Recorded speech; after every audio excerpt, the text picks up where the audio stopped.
ए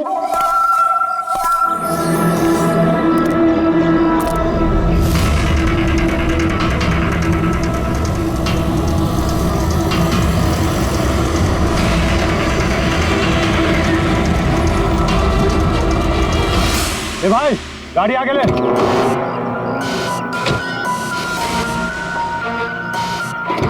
बोला ना तुझसे, गाड़ी आगे ले तो आगे ले। अरे भाई कैसे आगे लूं, गाड़ी खराब हो गई है ना। प्रॉब्लम बाद में देखना, धक्के मार के आगे लो पहले। बोले आप लोग भी मदद कीजिए। हम क्या मदद करें, तुम जल्दी। इस आदमी को मैं पहचानता हूँ सर, इसका मतलब हमारी इन्फॉर्मेशन एकदम सही है। यानी कि वो रूट नाम का कंप्यूटर हैकर इसी जगह पे होगा, और वो रूट जरूर कोई खतरनाक प्लानिंग कर रहा है सर। चाहे कुछ भी हो जाए उसे जिंदा पकड़ना है, ये जानने के लिए कि उसका मिशन क्या है। और इस मिशन में तुम दोनों साइबर कॉप की आगे भी जरूरत लगेगी। तुम यस सर। यहाँ बाहर गेट पे खड़े रहना। ओके वहाँ सर। नजर रखना। चलो।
तो कोई नहीं।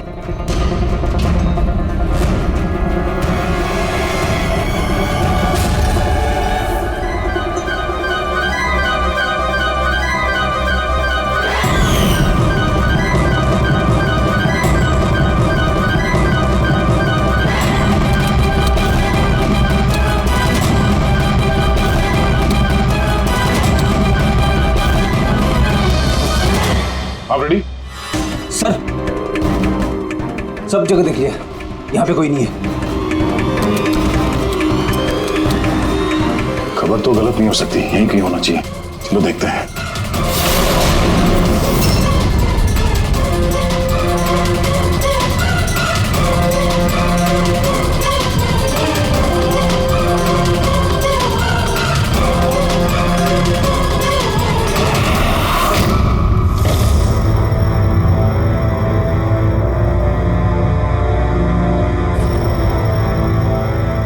तो कोई नहीं है।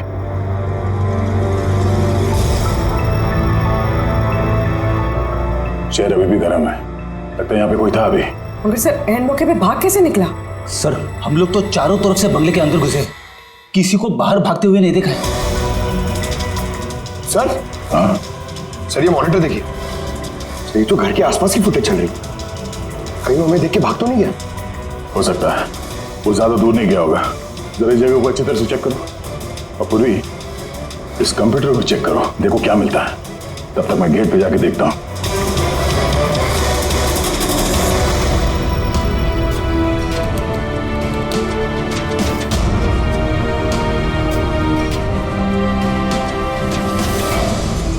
महेश,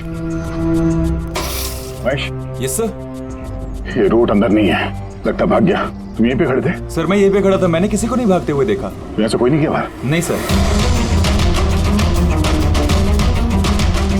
मेन गेट से तो कोई बाहर गया नहीं, पता नहीं ये रूट कहाँ से चला गया। सर बाहर पीछे की तरफ एक गेट है, शायद वहीं से भाग गया होगा। सर वो कंप्यूटर पासवर्ड प्रोटेक्टेड है, ब्यूरो ले जाना पड़ेगा। सर ये रूट जरूर अपने उसी खतरनाक मिशन को पूरा करने में लगा होगा। ये रूट को किसी भी हाल में जल्द से जल्द ढूंढना होगा। एक मिनट। पूरे घर में कहीं भी ये कारपेट नहीं है, और यहाँ पे कारपेट रखा हुआ है, उसके ऊपर ये स्टूल। जरा हटाओ इसे। सर यहाँ पे खुफिया दरवाजा। बड़ी, तुम यही रहो इनके साथ, हम लोग अंदर देखते हैं।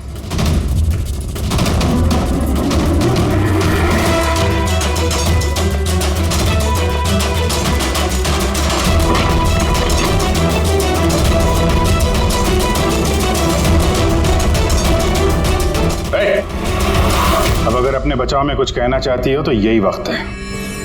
मुझे कुछ नहीं कहना, जो भी कहना मेरा वकील कहेगा। सर हमने इस रूट का कंप्यूटर सिस्टम एक्सेस कर लिया है और इंक्रिप्शन में भी सफल हो गए। कुछ पता चला? हाँ सर इसने पिछले कुछ दिनों में इंटरनेट पे भयानक वीडियोस पोस्ट किए। डार्क वेब पर sir. Actually dark web internet की एक ऐसी काली जगह होती है सर, जहाँ पर हर मुजरिम अपने गैरकानूनी कामों को एक टेक्नोलॉजी की मदद से अंजाम देता है, जैसे हथियारों की तस्करी हो, किडनी की चोरी, या फिर किसी को मारने की सुपारी। सर ऐसा कोई भी काम नहीं है जो इस साइट पर नहीं होता है। समझ में ये बात नहीं आती, जब सब कुछ इतने खुले में होता है, सबको पता है, तो इसे रोकने के लिए हम कुछ करते क्यों नहीं? सर ये इतना आसान नहीं है। एक्चुअली इस साइट पर जाने के लिए आपको एक कंप्यूटर सॉफ्टवेयर की जरूरत होती है, जो चुनिंदा हाई प्रोफाइल मुजरिमों के पास ही होता है। जैसे कि ये रूट। Yes sir. और सर जैसे कि हमें पता है कि इस डार्क वेब पे आईपी एड्रेस और यूजर आईडी ये दोनों गुप्त रहते हैं। जरा दिखा कौन सा वीडियो डालें इस रूट ने।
अरे बाप रे, ये तो किसी डरावनी फिल्म का भयानक सीन है। ये सीन क्यों डाला डार्क वेब में? सर ये किसी फिल्म का सीन नहीं है, ये सब असली में हुआ है और किसी हीरोइन के साथ नहीं, बल्कि एक मासूम लड़की के साथ। जहां तक मुझे याद आ रहा है इसे स्नफ फिल्म कहते हैं ना? हाँ सर, बहुत बड़ी इंडस्ट्री है इन वीडियोस की। कौन है ये लड़की? मुझे नहीं पता। तुम जिम्मेदार हो इसकी मौत की? नहीं सर, मैं किसी की मौत की जिम्मेदार नहीं हूँ। मुझे तो बस पैसे दिए गए थे ये वीडियो डार्क वेब पे डालने के लिए, और मैंने बस डाल दिया। किसने दिए पैसे? मुझे नहीं पता। नहीं पता कहने से काम नहीं चलेगा। एक लड़की की जान गई है। सर मेरे यकीन कीजिए, ऑनलाइन पैसे ट्रांसफर किए गए थे मेरे अकाउंट में। किसने किए मुझे कुछ नहीं पता। पता नहीं है तो पता करो। कंप्यूटर की बहुत बड़ी महारथी हो ना, ये पता करना तुम्हारे लिए कोई मुश्किल काम नहीं है। पता करो। अभिजीत, अगर कोई इस तरह का फिल्म बना के अपलोड कर रहा है तो हमें जल्द से जल्द उस तक पहुंचना होगा जो ये मौत का खेल खेल रहा है। एक काम करते हैं, इस लड़की की फोटो सभी पुलिस स्टेशन में भेज देते हैं। एक बार पता चल जाए लड़की कौन है, सारा मामला साफ हो जाएगा।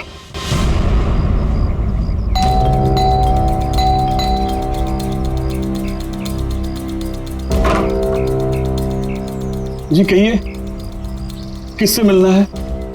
ये रिया का घर है ना? हाँ, मैं उसका पापा। आइए। वो हम लोग सीआईडी से हैं। आपके लिए एक बुरी खबर है। आपकी बेटी रिया अब इस दुनिया में नहीं रही। पता है, मगर आप उसके मौत के 10 दिन बाद क्यों आए हैं ये सब बताने? आपको पता है कि आपकी बेटी रिया की मौत हो गई है? आप उस कार एक्सीडेंट की इन्वेस्टिगेशन के लिए आए हैं ना, तो आपको ये तो मालूम पड़ा होगा कि रिया का तो फ्यूनरल भी हो गया है। एक मिनट, आप किस कार एक्सीडेंट की बात कर रहे हैं? वही जिसमें हमारी रिया चल बसी है। शेयर टैक्सी में वो पुणे जा रही थी। नहीं, रिया की मौत कार एक्सीडेंट में नहीं हुआ है। ये क्या कह रहे हैं आप? एक मिनट, ये रिया है। हाँ, ये रिया ही है। एक्सीडेंट वाले दिन उसने यही कपड़े पहने थे। एक मिनट, सॉरी बाबू, लगता है कुछ कंफ्यूजन है। आप जरा बताइए कि आपकी बेटी रिया का कार एक्सीडेंट कैसे हुआ था? शेयर टैक्सी में वो पुणे जा रही थी, 7 और लोग भी थे उसके साथ। तो रास्ते में उसकी गाड़ी का बड़ा भयानक एक्सीडेंट हो गया। पूरी कार आग के लपटों में झुलस गई। मरने वालों के तो चेहरे तक पहचान में नहीं आ रहे थे। तो आप लोगों ने रिया को कैसे पहचाना? उसके सामान के जरिए बस हम उसे पहचान पाए। आपने ये नहीं बताया कि ये फोटो कब की है? वैसे हम लोगों को भी पता नहीं कि ये फोटो कब की है, पर पता चलते ही हम आप लोगों को बता देंगे। लगता है रिया का ये एक्सीडेंट सिर्फ एक दिखावा था, उसकी मौत की असली वजह को छुपाने के लिए। सर, अगर रिया का कार एक्सीडेंट एक दिखावा था, तो वो बाकी के 7 लोग जो उसके साथ गाड़ी में थे, कहीं वो भी रिया की तरह ही तो नहीं मारे गए? हो सकता है। सबके परिवार वालों से मिलना पड़ेगा। किस्मत अच्छी थी हमारी कि जो 7 लोग एक्सीडेंट में मारे गए थे, उनमें से एक का अंतिम संस्कार नहीं हुआ था। देखते हैं डॉक्टर सालों के इस लाश से क्या सुराग निकाल पाते हैं। वैसे भी लाशें इतनी बुरी तरह से जल गई हैं कि चेहरा पहचान पाना मुश्किल है। तुम लोगों का शक एकदम सही था। ये लाश टोनी की नहीं। लग ही रहा था सर हमें, लेकिन ये कौन है कुछ पता चला? यार, ये तो पता नहीं लगा है कि ये लाश है किसकी, लेकिन ये पता चला है कि इस आदमी को कैसे मारा गया। मैंने इसके बॉडी का स्कैन किया तो पता लगा कि इसके पेट में चाकू का बहुत गहरा दाग है। चाकू से? हाँ, चाकू का। और मुझे लगता है उस चाकू के वार की वजह से ही इसकी मौत हुई। मतलब चाकू से मारा किसी और को और उसे टोनी बता के एक्सीडेंट का हिस्सा बना दिया। ये गैंग आखिर करना क्या चाहता है? और इस आदमी की मौत 3 हफ्ते पहले ही हुई है। एक कार एक्सीडेंट हुआ 10 दिन पहले। वही तो, मतलब कार जब एक्सप्लोजन में जलाई गई, उससे कहीं पहले इस आदमी की मौत हो चुकी। 3 हफ्ते से इसकी लाश संभाल के रखी थी ताकि इस भयानक खेल को अंजाम दिया जा सके। यार एक काम करते हैं, जहाँ पे एक्सीडेंट हुआ था वहीं पे चलते हैं, पता करते हैं एग्जैक्टली उस दिन हुआ क्या था। मैं तो मजे से कार चला रहा था सर, और रेडियो पे गाने सुन रहा था। तभी अचानक से मैं जोर का धमाका सुना। मैं तुरंत अपने कार से निकला और मैंने देखा कि मेरी सामने एक कार आग की लपटों में जल रही थी। मुझे समझ में नहीं आ रहा था कि मैं क्या करूं। तो ये कितने बजे की बात होगी? सर, मुझे लगता है कुछ शाम के 5 बजे होंगे। है? ये कैसे हो सकता है? सर, एक सेकंड। सर, ये टोल नाके की फुटेज देखिए सर। यहाँ पे तो गाड़ी 3:30 बजे क्रॉस हुई थी। फिर ये जगह वहां से 20 किलोमीटर दूर ही है सर। तो 20 किलोमीटर का सफर तय करने में 1.5 घंटे तो नहीं लगने चाहिए। रास्ते में कोई ढाबा होटल भी नहीं है, कोई चाय वाय के लिए रुक जाए जहाँ पे? एग्जैक्टली। तो उस हिसाब से गाड़ी को यहाँ पे 4 बजे पहुँच जाना चाहिए था, अगर यहाँ पे एक्सीडेंट हुआ 5 बजे। इसका मतलब है ये जुर्म इस 1 घंटे में ही हुआ है। तो गाड़ी को उस समय कहीं ले जाया गया और उन सबको उतार के उसमें 7 लाशें रख दी गई। और उसके बाद गाड़ी को यहाँ पे लाके ब्लास्ट करवा दिया। सब प्लान था। सर ऐसा लगता है इन सब लोगों को वहीं लेके गए हैं जहां पर रिया को लेके गए थे, वो स्नफ फिल्म बनाने के लिए। जगह जल्द से जल्द ढूंढनी होगी यार। कुलवी ने एसएमएस भेजा तो किसी पेड़ की फोटो है। हाँ पूर्वी। सर ये पेड़ जिसकी फोटो भेजी है मैंने, इसे मोरिंगा ओलिफेरिया कहते हैं सर। हाँ सर ठीक ऐसा ही पेड़ रिया वाले फुटेज में भी है। ये देखिए सर, उस फुटेज का स्क्रीनशॉट भेज रही हूँ मैं। सर ये पेड़ महाराष्ट्र के 2 जंगलों में पाए जाते हैं। ये तो एग्जैक्टली वैसे ही पेड़ है, महाराष्ट्र के 2 जंगलों में। कौन कौन से जंगलों में? सर एक जंगल है जो नासिक के पास है, और दूसरा जंगल एक्सीडेंट वाली जगह से सिर्फ 1 घंटे की दूरी पे है, और इस जंगल का नाम है प्रीफिक्स फॉरेस्ट। जरूर ये मौत का खेल इस प्रीफिक्स जंगल में ही हुआ है। प्रीफिक्स फॉरेस्ट तो काफी बड़ा जंगल है यार, मीलों तक फैला हुआ है। फॉरेस्ट ऑफिसर की मदद लेनी होगी।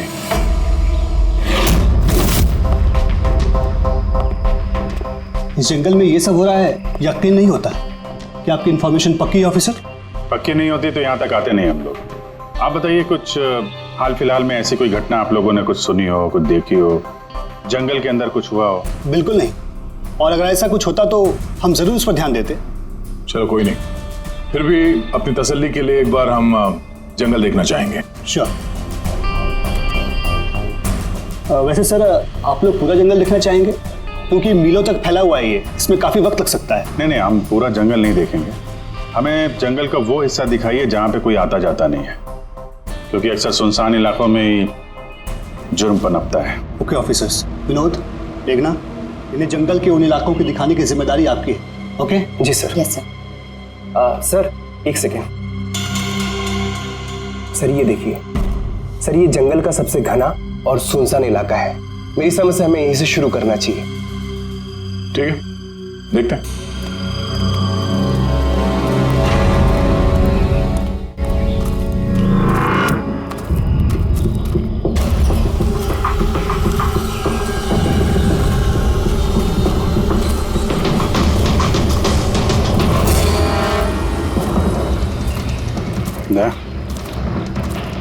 यहाँ पेड़ पे देखा?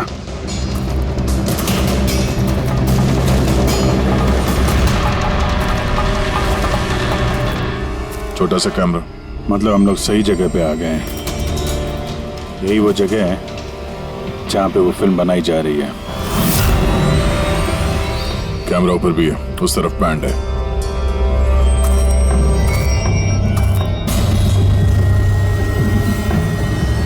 शायद इस कैमरे से कुछ पता चले उनके अड्डे के बारे में।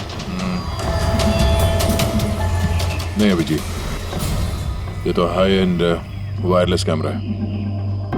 इसके जरिए पता लगाना मुश्किल है कि इसमें जो स्टोर्ड फुटेज है वो कहाँ से ब्रॉडकास्ट हो रहा होगा, और इस जंगल में पता नहीं और कितने कैमरास हैं। देखते हैं, आगे शायद कोई कैमरा मिल जाए जिससे कुछ पता चले।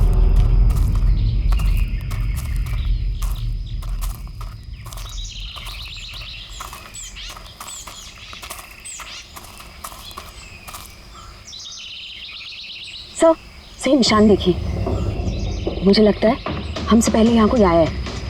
हम लोग सही डायरेक्शन में जा रहे हैं।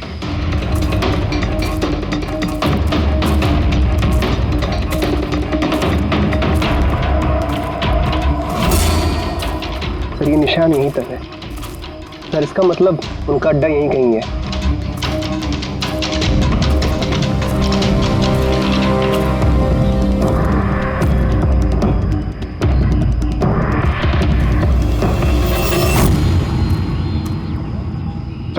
सर जल्दी आइए। एक मिनट सर, एक सेकंड। घबराओ मत, हम लोग सीआईडी से हैं। उठो उठो। सर आप लोग सीआईडी से, मुझे बचा लीजिए सर।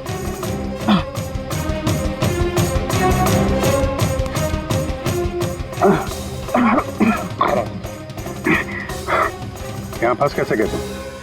सर मुझे इस जंगल से बाहर निकलने का रास्ता नहीं मिल रहा। सर उस खूनी ने एक एक करके सबको मार दिया। तुम लोग यहाँ आए कैसे? हम टैक्सी में सवार होकर सफर कर रहे थे कि अचानक हमारी गाड़ी पंक्चर हो गई और कार रुक गई। सड़क पर पहले से किसी ने कीले और कांच के टुकड़े रखे हुए थे सर।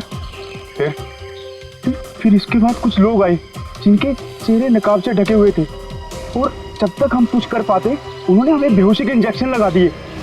और जब मुझे होश आया तो मैं इस घने जंगल में था सर। मैं ही जानता हूँ कि इस जंगल में मैं भूख प्यास से कैसे रहा हूँ। कभी लकड़ी खाई तो कभी पेड़ के पत्ते, और जब भी किसी के चिल्लाने की आवाज़ आती तो समझ जाता किसी की जान चली गई। यहाँ जगह जगह कैमरे लगे हुए हैं। तुम्हारी किस्मत अच्छी थी कि तुम उनके पकड़ में नहीं आए। सर पकड़ इसलिए नहीं पाए क्योंकि उन्होंने एक कैमरा मेरे कमीज के बटन में लगाया हुआ था और वो बटन मैंने तोड़कर फेंक दिया। शायद इसी वजह से वो मुझे ढूंढ नहीं पाए। तुम्हें अंदाजा है कि बाकी के लोगों में कितने लोग जिंदा हैं अभी तक? मालूम नहीं सर, पर कल रात जब मैं पेड़ पर बैठा हुआ था मुझे किसी के चीखने की आवाज़ आई थी। न जाने वो उनको घायल कर रहे हैं या फिर जान से मार रहे हैं सर। किस तरफ से आवाज़ आई थी, कौन सी दिशा से, कुछ याद है आपको? मेरे पेड़ इस तरफ, शायद उस तरफ से सर।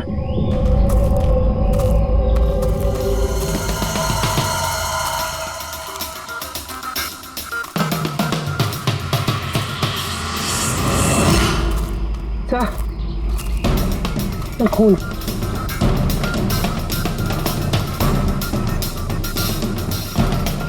सर यहाँ पर भी। इसका मतलब उनमें से कोई घायल है। किस तरफ गया होगा? सर ये देखिए, खून के कुछ निशान इस तरफ भी जा रहे हैं।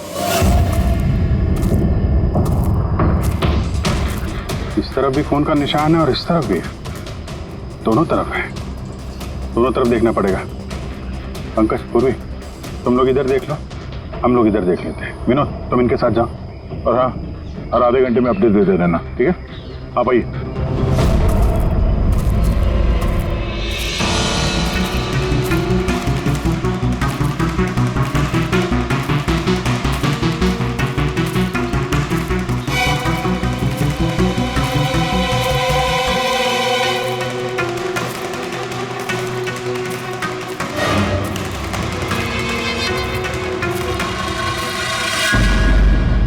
एक मिनट, वो क्या है?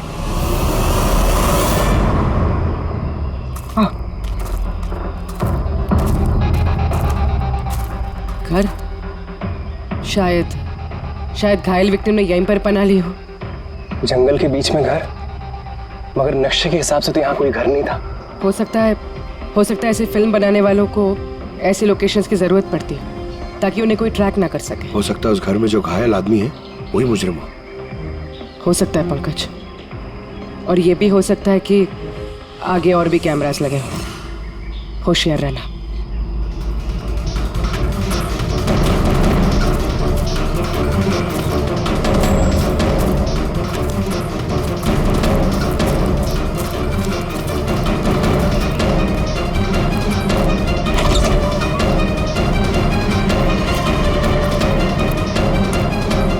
पंकज, टॉर्च।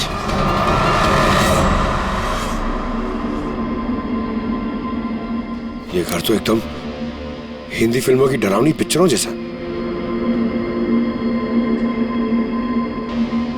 ये देखो, उस घायल विक्टिम को यहीं पर लाया गया है। वो आवाज सुनी? अंदर से आ रही है।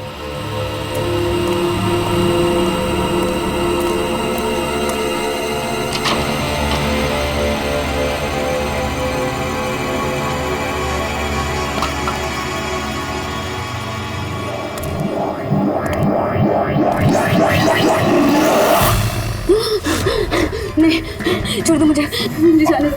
बाहर आओ। मेरे पास मत आना, मैंने कुछ नहीं किया। देखो, हम लोग सीआईडी से, घबराओ मत। आओ, कुछ नहीं होगा तुम्हें। अच्छा।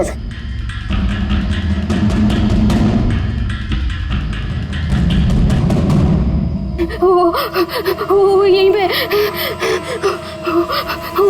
वो यहीं पे। अरे पूर्वी, ये लाइट कहाँ से आ रही है? पंकज, मुझे कुछ दिखाई नहीं दे रहा। अरे पंकज सर, पूर्वी मैम, पंकज सर।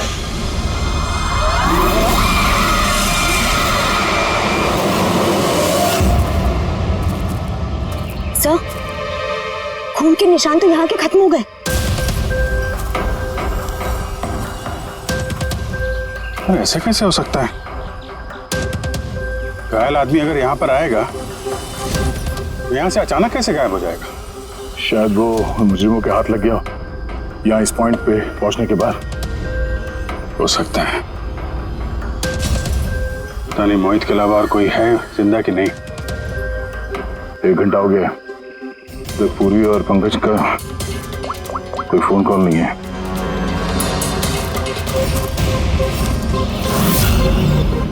पूरी फोन उठा नहीं रही है। पंकज देखता हूँ।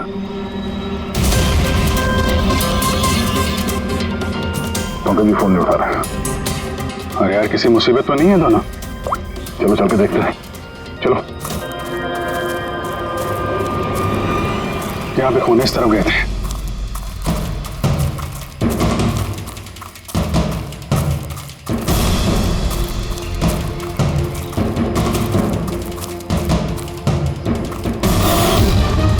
घर के अंदर शायद कोई हो। अंदर जाके देखता हूँ। ठीक है, तब तक मैं यहाँ बाहर देखता हूँ।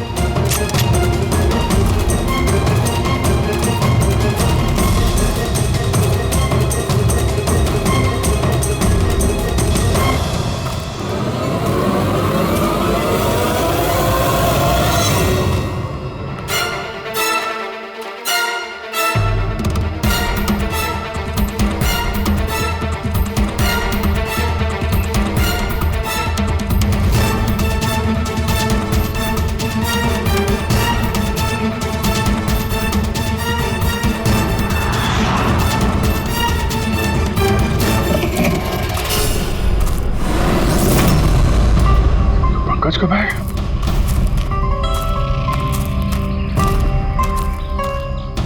पंकज?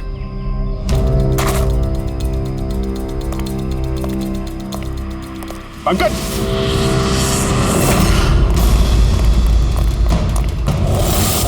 पंकज? पंकज? पंकज? कैसे? उठो, उठो, सर, उठो। क्या हुआ? हाँ? सर वहाँ पे वो घर में गए थे सर। वहाँ पे एक लड़की थी सर। हाँ। सर बात ही कर रहे थे सर। पता नहीं एकदम से इतनी रोशनी आई सर कि कुछ दिखने नहीं, कुछ समझ में नहीं आ रहा था। वो घर से जैसे जैसे मैं निकला बाहर शायद यहाँ गिर गया सर। पता नहीं कुछ समझ में नहीं आ रहा सर, एकदम चक्कर आ रहा है। और पूर्वी विनोद वो कहाँ है? सर वो लोग पता नहीं सर, अंदर थे बाहर निकले पता नहीं सर। Oh no. क्या हुआ क्या तुम्हें? ये ठीक है। पूर्वी और विनोद मिले? नहीं, उस घर के अंदर तो कोई भी नहीं। ओह गॉड, उन्हें कहीं कुछ हो ना गया हो।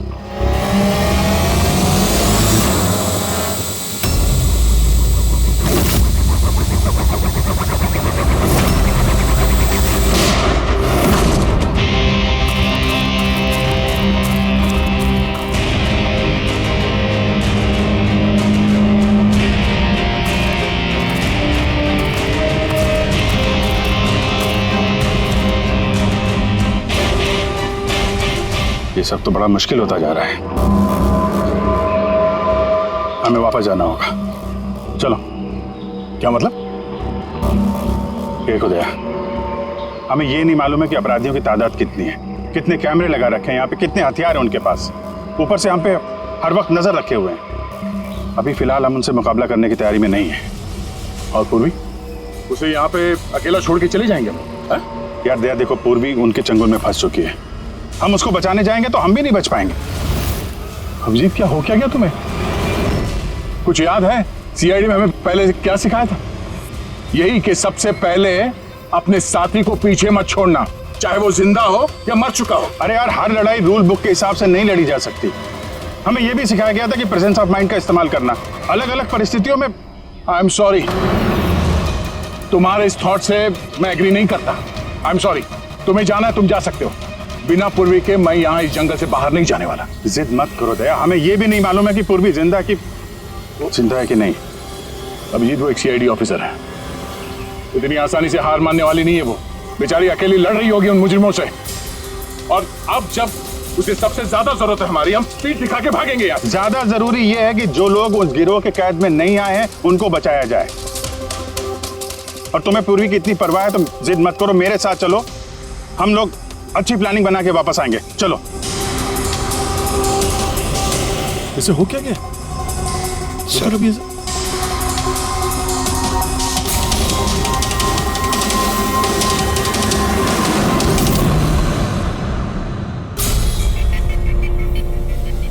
सीआईडी के इतिहास में ऐसा पहली बार हुआ होगा कि सीआईडी किसी से डरकर दम दबाकर भाग गई।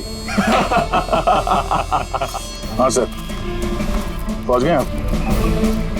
हाँ बस उसी जंक्शन पे रहिए, हम लोग आते हैं वहां पे। अरे सालुंके सर, आप यहाँ? मैं यहाँ।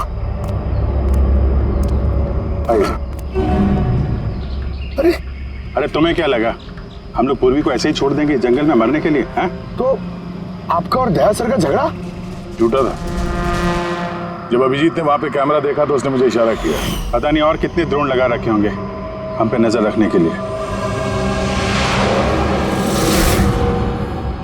जो आदमी उस कैमरे के जरिए हम पर नजर रखे हुए था उसकी आंखों में धूल झोंकना जरूरी था, इसलिए। अब वो लोग ये सोच के बैठे होंगे कि हम लोग जंगल से निकल गए, थोड़े रिलैक्स भी हो जाएंगे। यही मौका है हम पे हमला करने का। अभिजीत ये लो, ये तुमने मंगाया था। ये क्या डिवाइस है सर? ये जैमर है पंकज। आसपास इस एरिया में जितने भी कैमरे होंगे सब जैम हो जाएंगे। अब वो हम पे नजर भी नहीं रख पाएंगे। और ये ड्रोन पे जो कैमरा लगा है इसकी रेंज 7 किलोमीटर सिर्फ। बैटरी तो खत्म होने वाली है। इसका मतलब अगर हम इसे नहीं पकड़ते तो ये वापस उनके अड्डे पे जाता बैटरी बदलने के लिए। जरा आईपैड निकालना, नक्शा निकालो उसमें।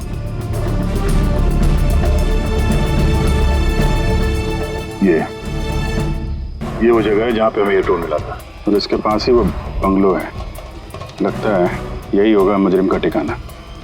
तो चलते हैं, चल के आज़ाद कराते हैं पूर्वी और बाकी जो जिंदा बचे हुए लोग हैं उनको। चलो। नहीं सर, आप मेघना और मोहित आप लोग यहीं पे रुकिए, हम लोग देखते हैं।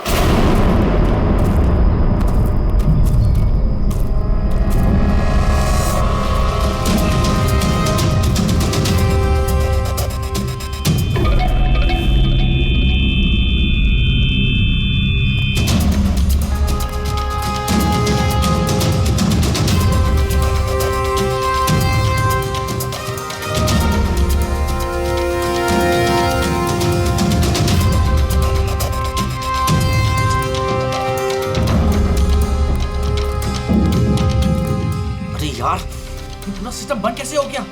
देख तक कुछ ऐसे आवाज आ रही है। कैसे हो सकता है पूरा सिस्टम?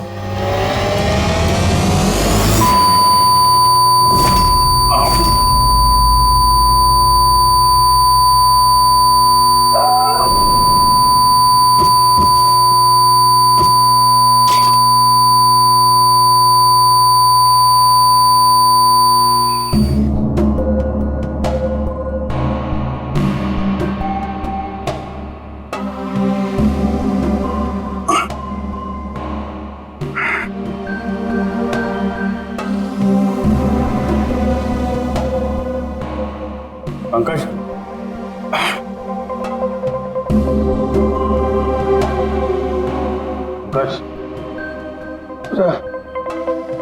हमारे स्वागत की पूरी तैयारी कर रखी थी इन लोगों ने।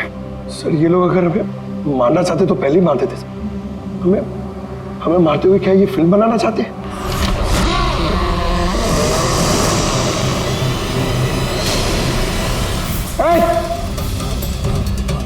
सच जाओ, सच मैं हूं पंकज। पूर्वी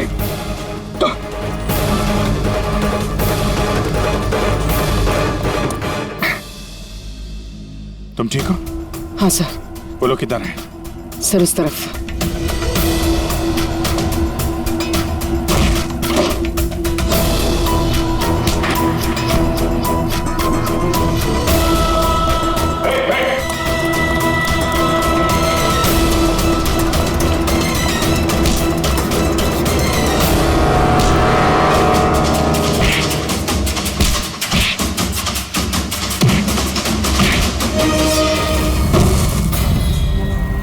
सर चल चल।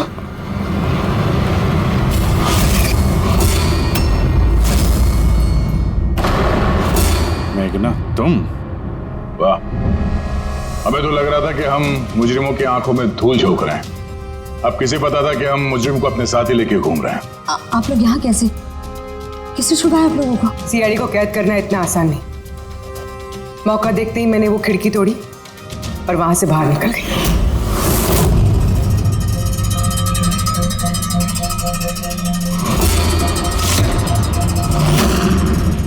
और उसके बाद मैंने उन्हीं लोगों का पीछा किया जिन लोगों को तुमने भेजा था मुझे ढूंढने के लिए। और फिर मैंने उस नकाबपोश आदमी को देखा और उसका भी पीछा किया।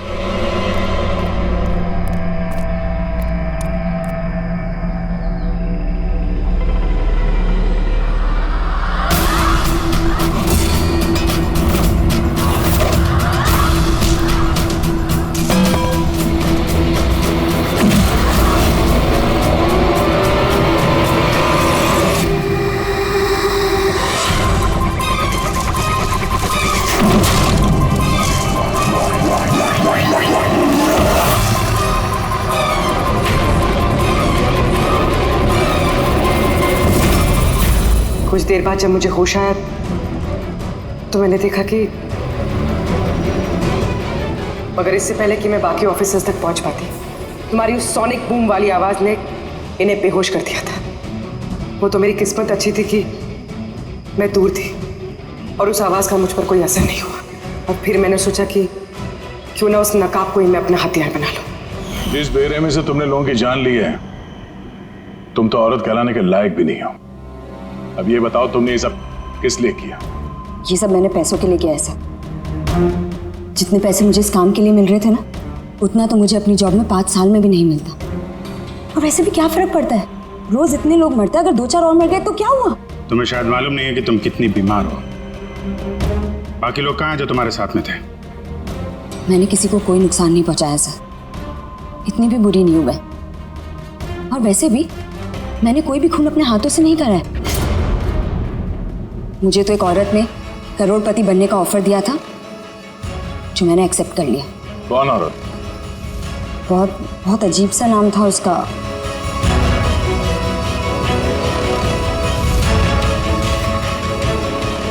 रूट। रूट?